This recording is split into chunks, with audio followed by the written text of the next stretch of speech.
Mangwana ni Lepo Fukenjani Krekwas Vanave Africa. Welcome to Africa Good Morning, the news and current affairs show bringing you everything you need to know happening on the African continent and beyond. You are joined by Ashwin Berry and Glenn Orashipura. How are you, Glenn? I'm doing very well. How was your weekend? Weekend was good. How was the Mother's Day? I took my mom for breakfast, Right. so that was nice. But we didn't actually have anything big planned. But I think that's enough. Breakfast is enough, right? Breakfast works as long as she feels appreciated. No, she did. She definitely All right. did. Awesome. Now let's take a look at what you can expect in today's broadcast. Mali's junta extends its hold on power for another 3 years. Children killed as bomb falls near Sudan hospital, according to the MSF. Niger says Benin's blockade of its oil exports violates trade agreements. We'll also be talking to Gore, who will be filling us in on the latest news in Zimbabwe. And a little bit later on, Ari Hohat will be bringing us the sports news. To stay tuned for this and more on Africa Good Morning. Neo Paints has established a 67-year Namibian legacy, creating personalized paint solutions that blend quality and innovation for the Namibian people. We pride ourselves in being a 100% Namibian-owned company, investing in our country and our people by employing and empowering true Namibians. With every brushstroke, Neo Paints commits to our quality guarantee and always delivering a coat of excellence. At Neo Paints, we always stay true to our country. We are as Namibian as you.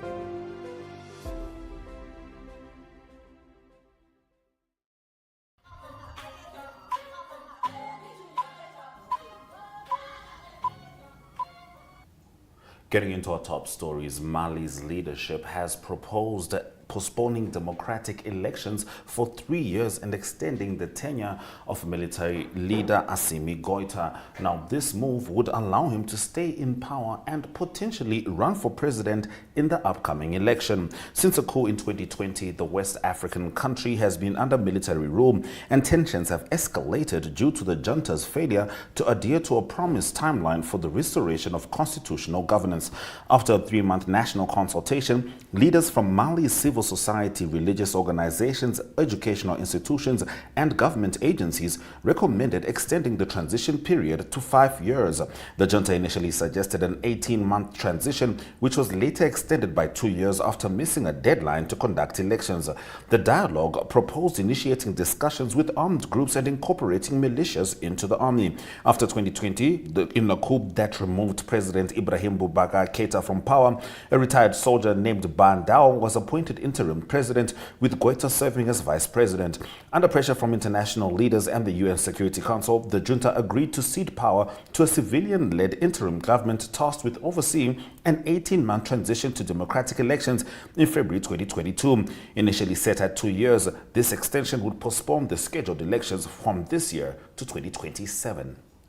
2 children were killed and others were injured after a bomb fell near a pediatric hospital in the western Sudanese city of El Fasher. The medical charity MSF has said clashes have recently intensified in the battle for control of the city. It is the last major urban center in the Darfur region that remains in the hands of the army.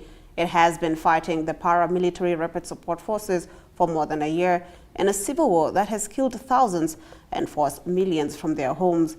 The army has managed to hold on to El Fasher, but tensions has been mounting as the RSF has been besieging the city since the middle of last month and threatening an assault. Since Friday, residents have witnessed intense clashes and the exchange of heavy mortar fire. Freelance journalists in the city told the BBC.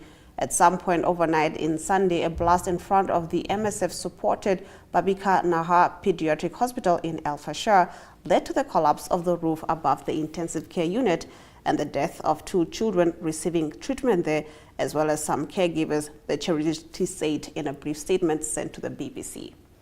All right, now tensions between Niger and Benin have escalated further over a decision by Cotonou to prevent its landlocked neighbor from using its port to export its first crude oil as a border dispute between the two rages on.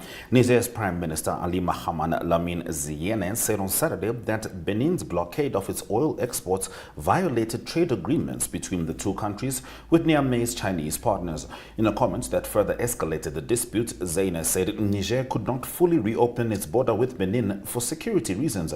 In response, Cotonou said it would only back down once Niamey opened its border to goods coming from Benin and normalized relations. The blockade jeopardizes Niger's plan to start exporting crude oil to China under a $400 million deal. In our next story, hundreds of protesters gathered in the Tunisian capital on Sunday to demand the release of imprisoned journalists, activists and opposition figures and the setting of a date for fair presidential elections. The protest comes amid an economic and political crisis and a wave of arrests targeting journalists, lawyers, activists and opponents. Tunisian police stormed the building of the Deanship of Lawyers on Saturday and arrested Sonia Dahmani, a lawyer known for her fierce criticism of President Kais Saied. 2 journalists were also arrested on the same day. The Election Commission said earlier that the elections would be held on time, but with the president's first term, which lasts for 5 years, drawing to a close, it has not so far announced a date. Saied took office following free elections in 2019, but 2 years later seized additional powers when he shut down the elected parliament and moved to rule by decree. He also assumed authority over the judiciary, a step that the opposition called a coup. All right, and in the last of our top stories, the Mozambican Education Ministry has called for the inclusion of the National School Meals Program in the state budget due to its lack of sustainability and dependence on external funding. According to Ministry Representative Antonio Schioza, speaking on Thursday at a roundtable titled "The Role of Private Companies in Promoting School Meals in Mozambique to Achieve Sustainable Expansion," PRONAME must be funded from the state budget and in line with the legal policy framework that integrates it with other government and private sectors. The integration of PRONAE into the Education Strategic Plan has opened up a space for school meals to be seen and assumed as an integral part of school management, a contribution to promoting access to education, retention, improved learning and completion of levels for pupils enrolled in schools that implement food support. Those have been our top stories on Africa Good Morning. After the break, we talk to Talent Gore about the news stories stemming from Zimbabwe.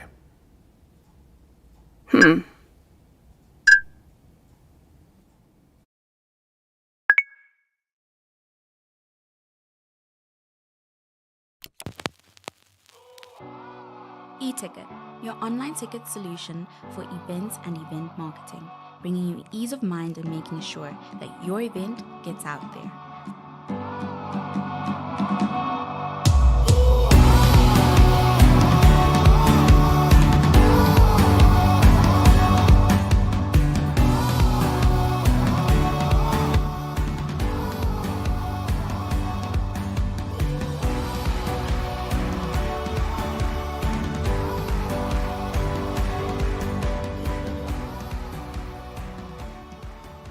For more information, contact events@nmh.com.na.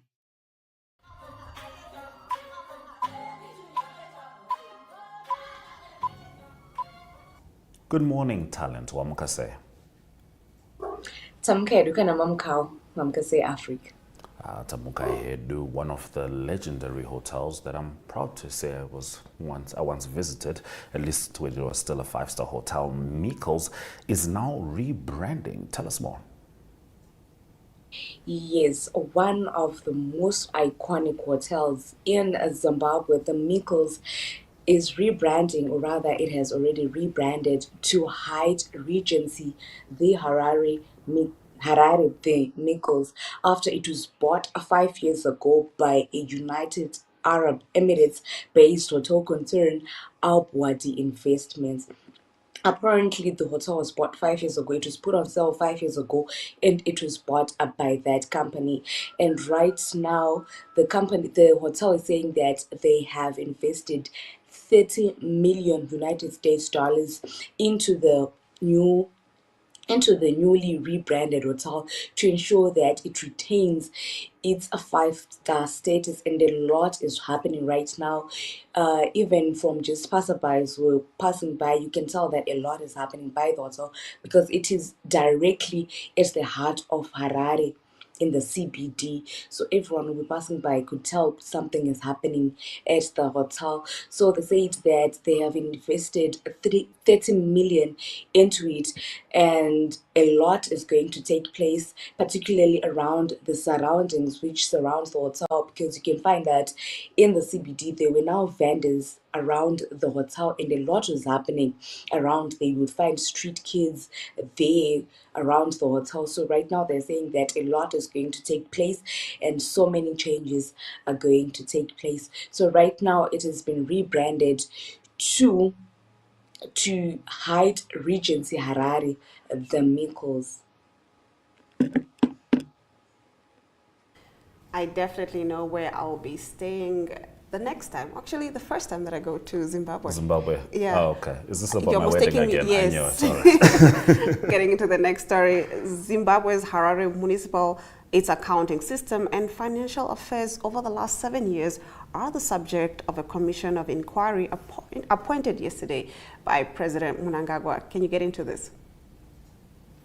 Yes, President Emerson Mnangagwa on Friday appointed a commission of inquiry to investigate governance issues at the Harare City Council, which is the Harare Municipal. So you find out that retired Judge Justin Cheda, who's in the picture, has been appointed as the commissioner, as the chair of that commission.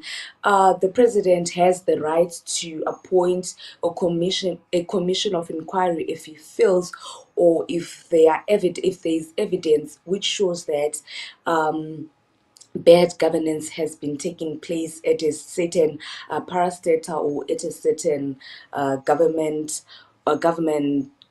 arm. So right now, with an option of the commission has been given 6 months mandate with an option of an extension of a once at such appropriate venue as shall be determined by the Commission of Inquiry. After the completion its finding, the Commission will submit a report to the President within 3 months of the completion of the inquiry. So you also find out that the Commission will also investigate financial management of revenue generated through special vehicle companies and other outsourced arrangements, reason behind the failure to operate an enterprise resource planning system, procedures of management, sell and leases, and also other mandates which the city council has. So right now you find out that there has been a lot of corruption which was happening within the Harare City Council, and the Harare City Council is managed by the opposition party.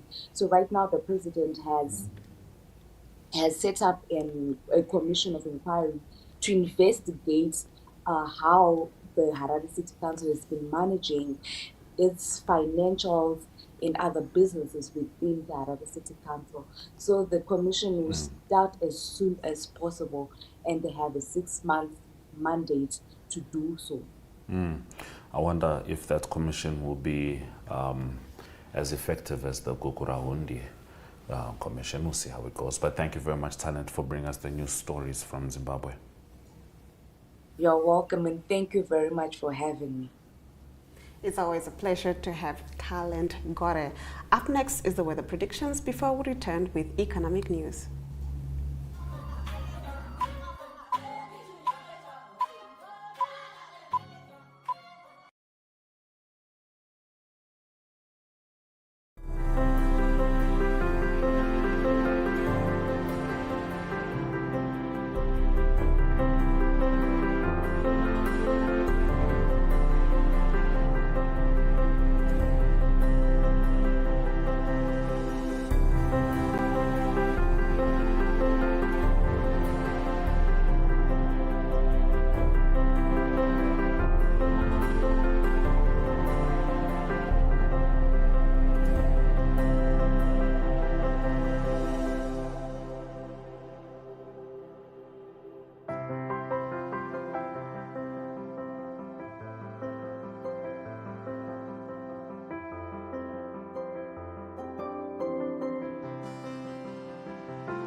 Attention kids, we have some exciting news for you.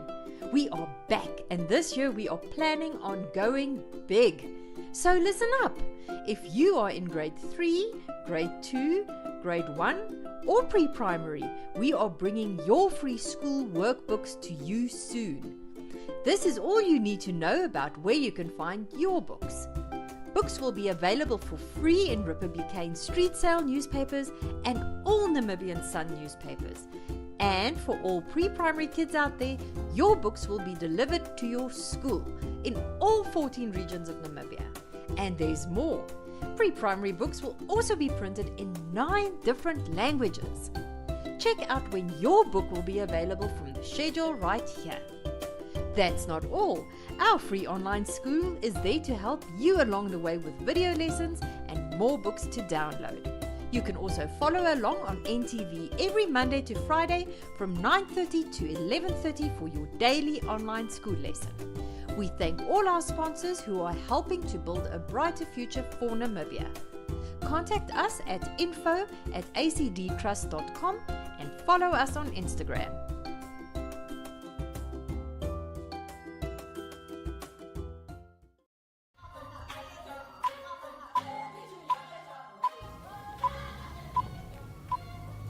Getting into economic news, Japanese steel makers have raised concerns with Australian authorities that BHP Group could become too dominant in the global supply of coking coal if it goes ahead with the takeover of Anglo American. Australia is the world's biggest exporter of coking coal and a top supplier in Japan, accounting for about 60% of its imports. Most of the steel making ingredients comes from the state of Queensland, where BHP and Anglo American are the 2 biggest producers. Steelmakers' concerns about BHP's coking coal market power could derail a deal if the Australian giant comes back with a revised bid for Anglo American. Zimbabwe will fine businesses using inflated exchange rates as the government battles to maintain the value of its newly introduced gold-backed currency, the Zimbabwe gold. Any business using an exchange rate higher than the official rate of 13.5 ZiG per US dollar will be liable for a fine of $14,815 US, according to a government notice seen by Reuters. Anyone offering goods or services at an exchange rate above the prevailing interbank foreign currency selling rate would be guilty of a civil infringement, read the notice issued late on Thursday. The government has been making efforts to keep the ZiG afloat since its launch in early April, with authorities launching a blitz on illegal foreign currency traders last month. All right, those have been our economic news stories. Let's head over to the indicators just before Ari joins us with the latest from the world of sport.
All right, it's time for us to talk to Ari Hochad about the latest in the sporting world. How are you, Ari?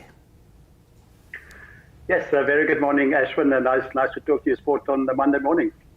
Yes, indeed, and it's a very special Monday morning where I would like to just send my heartfelt I don't know, encouragement, strength, love and light to all Tottenham players as they play tomorrow against Manchester City. We are all behind you. We support you fully. Please get into your stories, Ali. Yes, indeed. That's the news of the sporting day. Normally, Arsenal and Tottenham Hotspur described as North London rivals. Tuesday, they're going to be North London friends. And that is because it's Arsenal that want the Tottenham Hotspur to beat Manchester City. Why? The reason is that it's very tight at the top. And after this weekend's results, it was firstly Arsenal that beat Manchester United by 1-0 at Old Trafford, a big win for them. Keep them in the title race. And then earlier, just the first game on the Saturday was Manchester City beating Fulham by 4-0.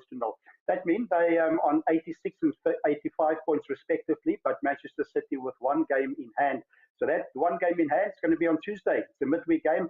So Manchester City, they're in action. They need to travel to Tottenham Hotspur. They obviously need to win. But it will anyway go down to the last game of the season this Saturday, whatever happens on Tuesday, for the 10th time only in the history of the English Premier League. So exciting football still to come. Briefly, other games, it was Newcastle that beat Brighton, or that drew 1-1 rather, and it is tonight Liverpool playing against Aston Villa. But all eyes on Tuesday.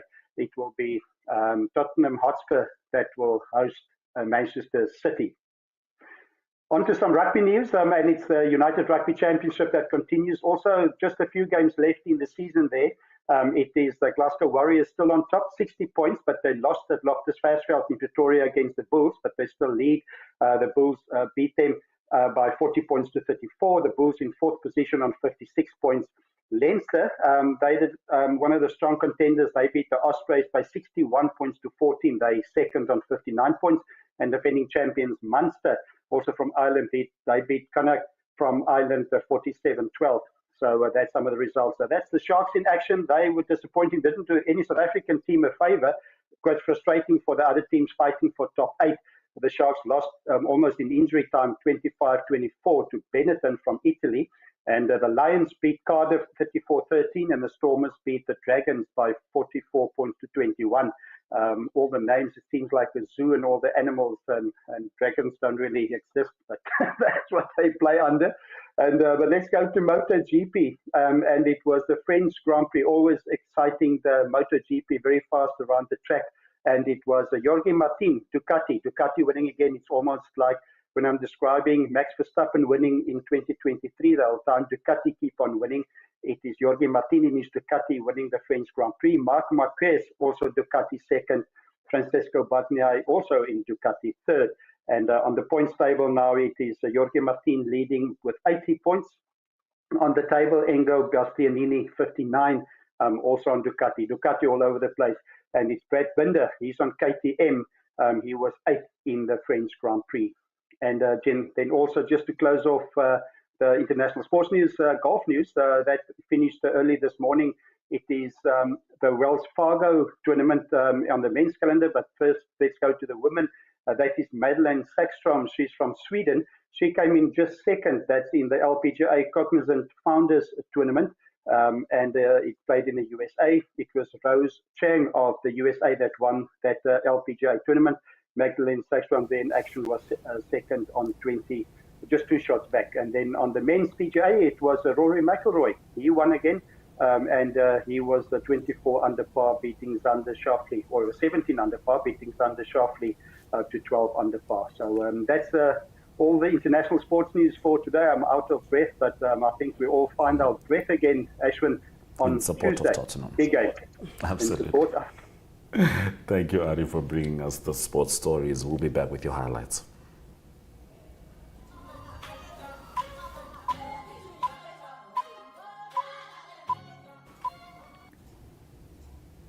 Thank you for staying with Africa Good Morning throughout the broadcast. Let's have a look at the highlights. Mali's junta extends its hold on power for another 3 years. Children killed as bomb falls near Sudan hospital, according to MSF. Japanese steelmakers alarmed over BHP Anglo-American deal. And with that, we've come to the end of the broadcast. Thank you for starting your week with Africa Good Morning. From me, Glenn Rashipura. And me, Ashwin Berry, Suraja Kanaka.